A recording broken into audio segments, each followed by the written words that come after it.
हे बघ, मी आता खूप अर्जंट मीटिंगमध्ये, त्यामुळे मला कुणाचेही फोन द्यायचे नाहीयेत.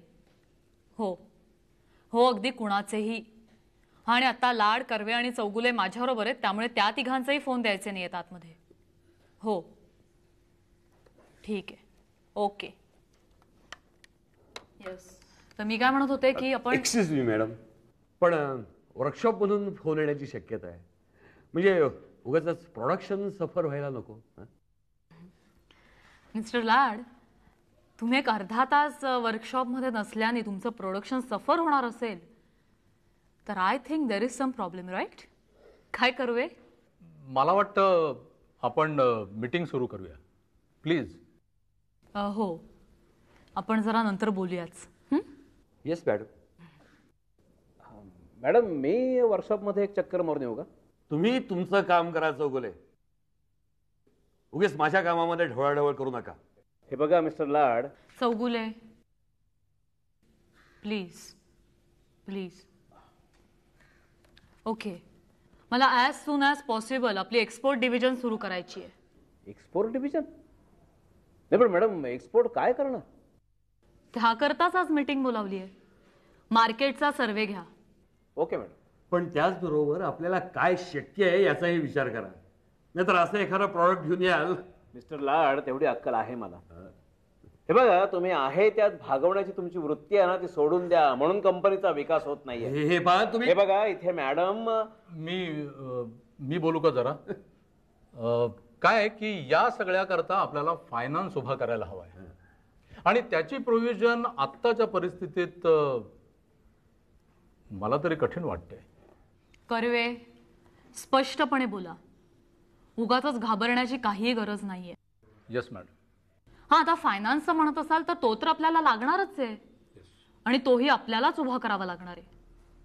हा, आता आपण एक्सपोर्ट डिव्हिजन चालू करतोय म्हटल्यावर गव्हर्नमेंट काही कन्सेशन्स देईलच. आता जरा ग्लोबल बिझनेसचा विचार करा, मोठी स्वप्न बघा. बरं चौगुले, महिन्याभराच्या आत मला आपल्या मार्केटच्या फाईल्स आल्या पाहिजेत, राईट? Okay madam. आणि आपण काय करू शकत नाही ह्याचा विचार करू नका, आणि उगाचच पत्त्यांचे बंगलेही बांधू नका. मॅडम प्लीज, तुम्ही काहीही काळजी करू नका. मी स्टडी करून सगळा प्रोजेक्ट रिपोर्ट तुम्हाला अगदी व्यवस्थित सबमिट करतो. ओके, तुम्ही दोघं येऊ शकता. Okay ma'am. I have some problem, so you please weight.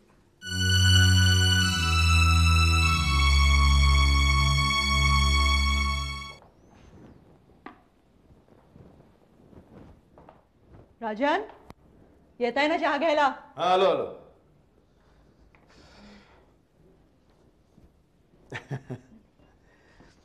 अगं, त्या सारडाला जॉईन व्हायच्या आधी 2-4 दिवस कुठेतरी बाहेर जावंसं वाटतंय. प्राचीला विचार ना जरा. आहे कुठे प्राची? म्हणजे गेली ना परत रॉनीकडे. गेली? नेहमीप्रमाणे रॉनीनेच पड खाल्ली असणार, नाही का? अर्थात स्वाभाविकच आहे म्हणा. नवरा बायकोच्या भांडणामध्ये शेवटी लग्नाची नवरा बायको आहेत का ती दोघं?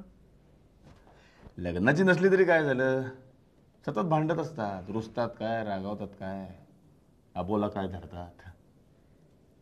ही अशी 3 वर्ष तरी झाली असतील लग्न न करता राहतात.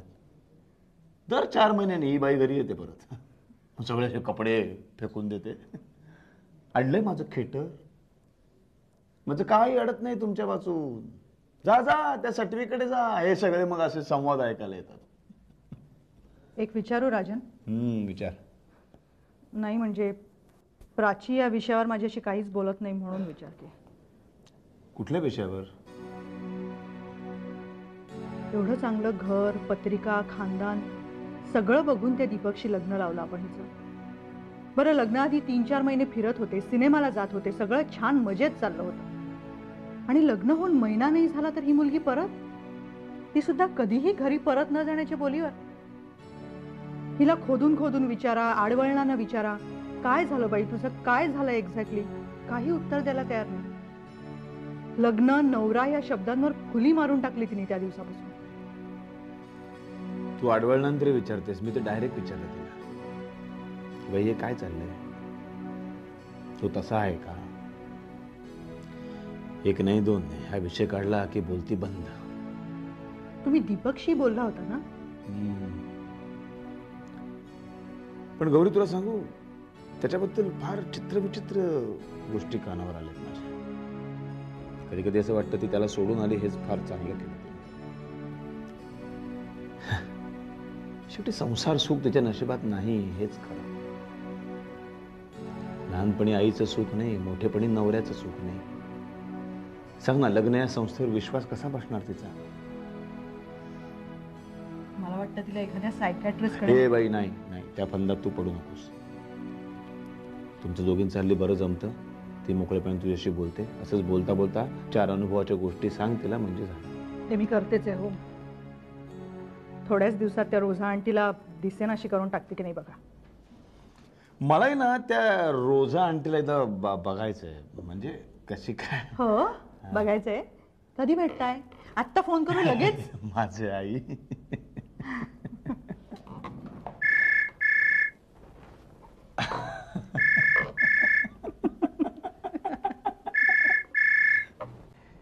मी असा अचानक न सांगता आलो त्याबद्दल सॉरी. केवढ्या फॉर्मॅलिटीज. तुम्ही तुमच्या मुलीकडेच आला आहात. Don't feel so awkward. अजिबात नाही, काहीच आवश्यकता नाही. तुला कामावर जायचं असेल ना? घड्याळाकडे बघून बोलायचं असेल तर बोलणं होणार नाही. जे ठरवून आला आहात ते अगदी मन मोकळेपणाने बोला. आणि प्राची, ती इतक्यात येत नाही, त्यामुळे तिची काळजी अजिबात करू नका.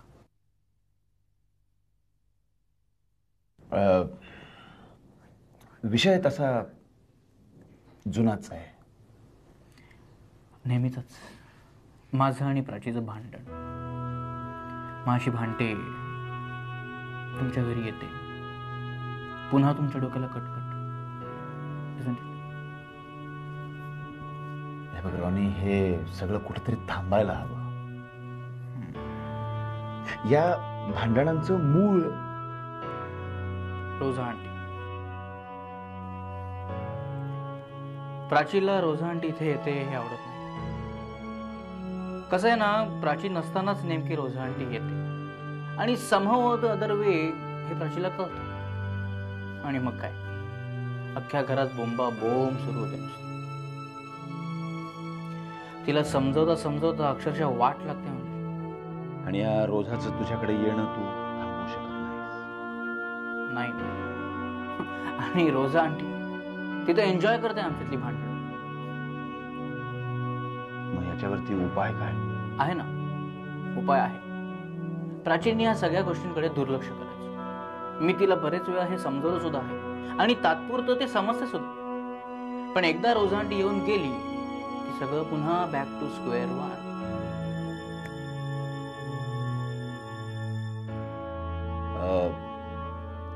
रॉनी, तुझं आणि रोझाचं आय एम सॉरी की मी एकदम तोंडावर तुला विचारतोय. पण प्राचीला त्या रोझाचा इतका तिटकारा यावा असं तुमच्या दोघांचं काही रिलेशन? अजिबात मुळीच नाही. हा, तर रोझा मुद्दामून प्राची समोर असं बिहेव करते ही गोष्ट वेगळी. मग याच्यावरती एकच उपाय आहे की तुम्ही दोघांनी लग्न करा. तुम्ही दोघांनी लग्न केलं की नॅचरली रोझाचं येणं कमी होईल. कारण आमच्या दोघांचं लग्न झालं नाही. ओके, लग्न हेच जर का सोल्युशन असेल तर आय डोंट माइंड. माझी लग्नाला पूर्ण तयारी. पण तुमच्या मुलीचाच या गोष्टीला नकार. आणि वरवरचा नाही, अगदी खरोखर मनापासून. खरंच ह्या विषयावर मी कधी बोलायचा प्रयत्न केला तर शी डझंट टॉक टू मी. विषय वाढवतच नाही, गप्प बसून राहते. तुला माझा कंटाळा आलाय का? आला असेल तर जा रोझा आंटीकडे, ती तयारच आहे अगदी. तो व्हाईट वेडिंग गाऊन घेऊन आणि काय काय बोलते आणि धाडकन तोंडा रूमचा दरवाजा बंद करते. नाही, मला वाटलं होतं की तुझ्याशी ती मित्रासारखं बोलत असेल, या सगळ्या विषयावर डिस्कस करत असेल. पण नाही, तुझ्याशी सुद्धा ती बोलत नाही. रोनी, लहानपणापासून प्राची आणि मी खूप छान मित्रासारखे बोलायचो बरं का. म्हणजे एखाद्या जिवलग मैत्रिणीशी आपण कसं बोलतो ना, तसं सगळं मला सांगायची. छोट्या छोट्या गोष्टी सुद्धा मलाशी बोलायची, डिस्कस करायची. गौरीशी, आमची गौरी, ती पहिल्यांदा जेव्हा घरामध्ये आली तेव्हा सतत तिच्याशी भांडणं असायची, पण आता मात्र तसे नाही बरं का. आता ती किंबहुना माझ्यापेक्षा जास्त गौरीशीच. मग एक काम करा, तुम्ही त्यांना का नाही सांगत ह्या विषयावर प्राचीशी बोलायला? May be. नाही, पण हा विषय निघाला ना की ती एकदम गप्प होते, बोलतच नाही. कोणास ठाऊक दीपकच्या आणि तिच्यामध्ये असं काय घडलंय की लग्न या विषयाबद्दल तिला इतका तिटकारा वाटत असावा किंवा कदाचित भीती वाटत असावी. हॅलो, येतोय म्हणजे अर्ध्या तासात पोचतोय मी. Sure sure, yes I will be there. Thank you, bye. Sorry. चला आता मला निघायला हवं. लगेच? आय मीन तुम्ही सहजासहजी येत नाही. Let's have tea at least. No thanks. प्राचीची काळजी घे, तिला समजून घे प्लीज. तुम्ही काही काळजी करू नका पप्पा. It's my promise. मी स्वतःहून प्राचीला कधीही सोडणार नाही. Thanks. You take care of yourself. Bye.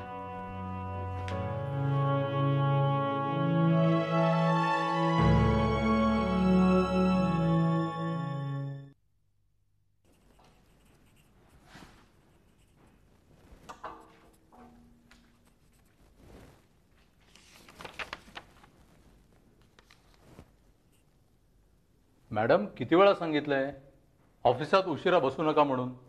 अहो, इथली कामं संपणारच नाहीयेत. कर्वे, काय झालंय सांगू का? ऑफिसमध्ये यायची वेळ फिक्स आहे, पण ऑफिसमधनं जायची वेळ काय करावी हे अजून मला काही ठरवता आलेलं नाहीये. आत्ता मला कळतंय निशांतला याला रोज एवढा उशीर का व्हायचा. मॅडम, निशांत सरांकरता तुम्हाला लवकर घरी जायला पाहिजे. अहो, मी जाणारच होते, पण रोज तुम्ही इथे येता म्हटल्यावर मी तुमची वाट बघत बसले. बाय द वे, बसा जरा. हो, थँक्स. मला तुमच्याशी एक प्रॉब्लेम डिस्कस करायचा आहे. बोला मॅडम, काय प्रॉब्लेम आहे? Production cost. हां, म्हणजे ती सतत वाढते म्हणून तुम्ही वरीड आहात का? मॅडम, अहो, पेट्रोल डिझेलचे भाव वाढतायत, त्यामुळे सगळीचकडे भाववाढ होते आणि त्याची झळ त्यामुळे आपल्याला पोचते. कर्वे, पण ह्या अशा अचानक होणाऱ्या दरवाढी करता आपल्या बजेटमध्ये काहीतरी प्रोव्हिजन्स असतीलच ना? येस. याचा अर्थ त्या सफिशियंट नाही आहेत. येस मॅडम, खरंच चिंता करण्याजोगी परिस्थिती नाहीये. असं तुम्हाला वाटतंय. आय एम सॉरी, पण हे चूक आहे. हे मला माझ्या समोरच्या फिगर्स सांगतायत. ह्या परचेस डिपार्टमेंटच्या रॉ मटेरियलची स्टेटमेंट्स आणि ही स्टोअरची स्टॉक स्टेटमेंट्स. हा, म्हणजे ही तुमच्याकडे आली असतीलच. हो, आले आहेत, पण अजून स्टडी केलेली नाही आहेत मी. ती काय की रुटीन स्टेटमेंट्स वाटली म्हणून मी. It's all right. ॲक्च्युली त्यावेळेला मलाही वेळ होता आणि ह्यातल्या काही फिगर्स मला खूप अस्वस्थ करत होत्या. ठीक आहे, ह्या फाईल्स तुम्ही. काय झालं? मॅडम, मी सरप्राईज आहे मॅडम. म्हणजे गेली 20-25 वर्ष मी इथे आहे, पण मॅडम तुझा हा 4-5 वर्षातला प्रवास. सॉरी मॅडम, म्हणजे नाही, तुझाच बरोबर आहे. Okay madam, thank you. तुझा हा 4-5 वर्षातला प्रवास खरंच थक्क करणार आहे. कर्वे, मी एक गृहिणी आहे आणि ह्या महिन्यात आखलेलं बजेट पुढच्या महिन्यात जर ते कोसळलं तर किती त्रास होतो ह्याची जाणीव आहे मला. 24 तास घर चालवणं, गृहिणी म्हणून असणं, हाही खूप टफ जॉब आहे. आणि संसारात आपल्याला कोणीतरी फसवतंय ही जाणीवच खूप अस्वस्थ करणारी आहे. आणि ह्या फायलींचा अभ्यास करताना मला नेमकी हीच जाणीव झाली. अहो, कमी नाही, जवळजवळ 15 ते 20% प्रोडक्शन कॉस्ट मध्ये वाढ आहे. कर्वे, तुम्ही एक काम करा. Yes madam. ही फाईल आज घरी घेऊन जा, स्टडी करा आणि मला परवा तुमचा रिपोर्ट आणून द्या. राईट? ओके. बरं, सगळं झालं असेल तर आपण आता निघायचं का? हो, येस, निघूया.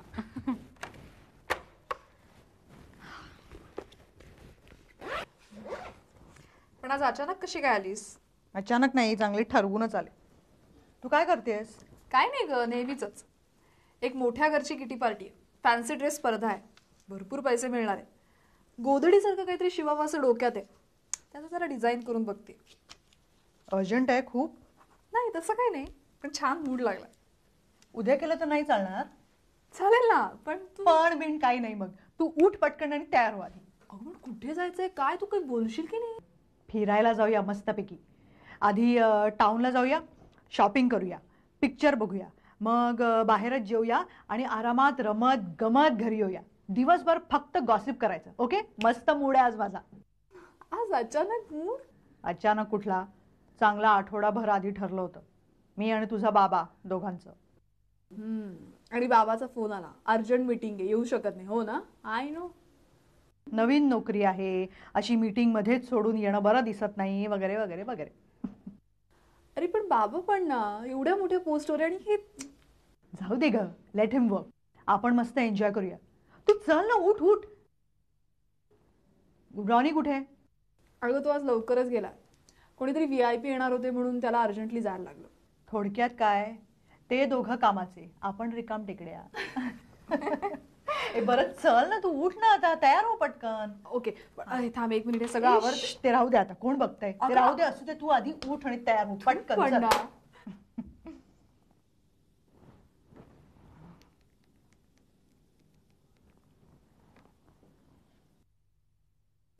Hello, could I speak to Ronnie please? His aunty? नाही, not Roja, Gauri. Hello Ronnie, Gauri बोलतेय. नाही, तुमच्याच घरातून बोलते आत्ता. बरं, तुम्हा दोघांमध्ये एकमेकांना काही निरोप वगैरे देण्याची पद्धत आहे का नाही मला माहीत नाही आहे, पण मी आपलं सांगण्याचं काम करते. मी आणि प्राची आता बाहेर चाललो आहोत, शॉपिंग, पिक्चर, आणि मग बहुतेक बाहेरच जेवून खूप उशिरा घरी परत येऊ. ओके? या. हो, निघतोच आहोत, लगेच निघालो आहोत आत्ता. Okay, yeah, bye.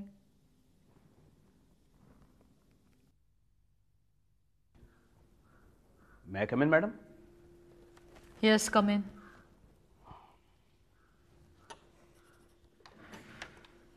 मी तुम्हाला अजून बसायला नाही सांगितलंय. Sorry. बसा.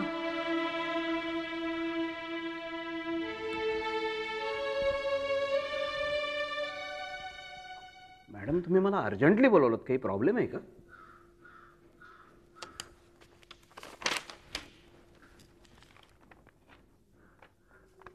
हा, हे आपल्या रमेश भाईंचं बिल आहे. आपल्या रमेश भाईंचं बिल आहे. शक्य आहे मॅडम, एखाद्या वेळेस चुकून हे असं. चौगुले, हे चुकून झालंय की मुद्दाम? It's human error. काय मॅडम, रमेश भाई आपले फार मोठे क्लायंट आहेत, ते फार मोठे ऑर्डरही प्लेस करतात, पण 6 महिन्यातून एकदा. तरी सुद्धा आपण त्यांना दर आठवड्याला बॅच पाठवतो आणि महिन्यानं बिलिंग करतो. हां, आता या महिन्याचं बिल पाठवताना किंवा मालाची बॅच मोजताना काहीतरी घोटाळा झाला असेल. पण हा घोटाळा रमेश भाईंच्या अकाउंट डिपार्टमेंटच्या लक्षात आला आणि म्हणून त्यांनी आपल्याला हे कंप्लेंटचं पत्र पाठवलंय. ठीक आहे मॅडम, मी त्यांना स्वतः अपॉलॉजीचं लेटर लिहितो. वाटल्यास मी त्यांच्याशी फोनवर बोलतो. नाही अजिबात. तुम्ही स्वतः प्रत्यक्षात जाऊन त्यांना भेटा आणि जे कन्फ्युजन असेल ते आधी दूर करा. ओके, मी निघू? चौगुले, हा प्रकार आत्ताच घडलाय का ह्याच्या आधीही घडलाय जरा चेक करा. रमेश भाईंनी त्यांच्या अकाउंट डिपार्टमेंटला पास्ट रेकॉर्ड चेक करायला सांगितलंय. कदाचित त्यांचा एक माणूस नाही आणि आपला एक माणूस मिळून, दोघे मिळून एक प्लॅन करून फ्रॉड होऊ शकतो. ह्या कामाची माहिती तुम्ही मला देणार आहात, सगळं इन्व्हेस्टिगेशन तुम्ही करणार आहात आणि ॲज अर्ली ॲज पॉसिबल मला रिपोर्ट झालं पाहिजे. ओके. आणि ह्या कानाची त्या कानालाही खबर जाता कामा नये. हा, आणि फक्त रमेश भाईंच्या बाबतीत झालेल्या फ्रॉडची माहिती नकोय मला. आपली प्रोडक्शन कॉस्ट सारखी का वाढत असते, काय तफावत आहे, मला ह्याचाही रिपोर्ट हवाय. पण मॅडम, मी ती. येस, तुम्हीच मला या सगळ्याची माहिती द्यायची आहे, कळलं? Okay madam. You may go now.